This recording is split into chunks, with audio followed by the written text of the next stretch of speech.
Are you sure we're on the right road here? It looks a little bit steep up here. Yeah, it's just the other side of this very gentle hill. It's all right you saying don't worry. It's not you that's paying the fuel bill. Relax, Martin. This is a record-breaking truck. Recently, Commercial Motor did a road test with the FH 460 iSave, and as you may have already figured out, its performance was outstanding. We asked the editor-in-chief if he could take us out on the route for the test and show us the conditions. Well, I'm sure if it wasn't so foggy, we'd be able to see the motorway somewhere over there. Lucky for us we don't have a thirsty one. It is. The actual road test starts in a town called Nuneaton in the Midlands and continues to the north on the M6 motorway. Close to the border of Scotland, we cross the country mainly on smaller roads with several steep climbs. I see what you mean, this really is a steep one, isn't it? So I think we probably need to go again. Finally, we turn south and head home on the M1. The route covers 494 kilometres of motorway, 121 kilometres of severe gradients and 145 kilometres of trunk roads. It says that the average fuel consumption for the test was 29.8 litres per 100 kilometres. Yeah, remind me, what's that in English? Well, for us, that's 9.49 mpg. Yeah, that's right. How does that sound to you? It sounds phenomenal to me. I mean, you've got traffic, you've got weather, you've got some serious inclines like Castleside, but most importantly, you're running at 44 tonnes 100% of the time, and no operator does that. No, it's a tough route, and that's why we do it. Okay, so this is the turbo compound. Now, I get it that came in very handy climbing that hill this morning, but now we're on the motorway, where's the benefit?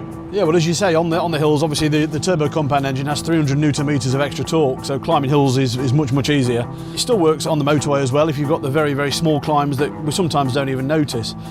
But the engine also works in conjunction with some of the other software in the iSave package. Like what? The biggest one is probably IC, Volvo Trucks Predictive Cruise Control System. So that constantly reads the road ahead up to 2 kilometres in advance to tell the truck what gear it needs and what speed it needs on the climbs and on the descents. Now, to me, this package seems like a no-brainer. It's going to save money, but operators are a conservative bunch. Are they going to put their hands in the money for this new technology? Yeah, absolutely. There's no reason why they shouldn't buy it. And operators are starting to want to push the boundaries. They want more for their money, they want more efficiency, and they see the technology as a huge advance. Well, we've left the motorway way behind us. Scenery is stunning, but the roads are far more challenging. And we've got the worst to come. Castleside. That's really brutal. Worst part of the test. And with that in mind, I think it's your turn. Thank you very much. Okay, here comes Castleside.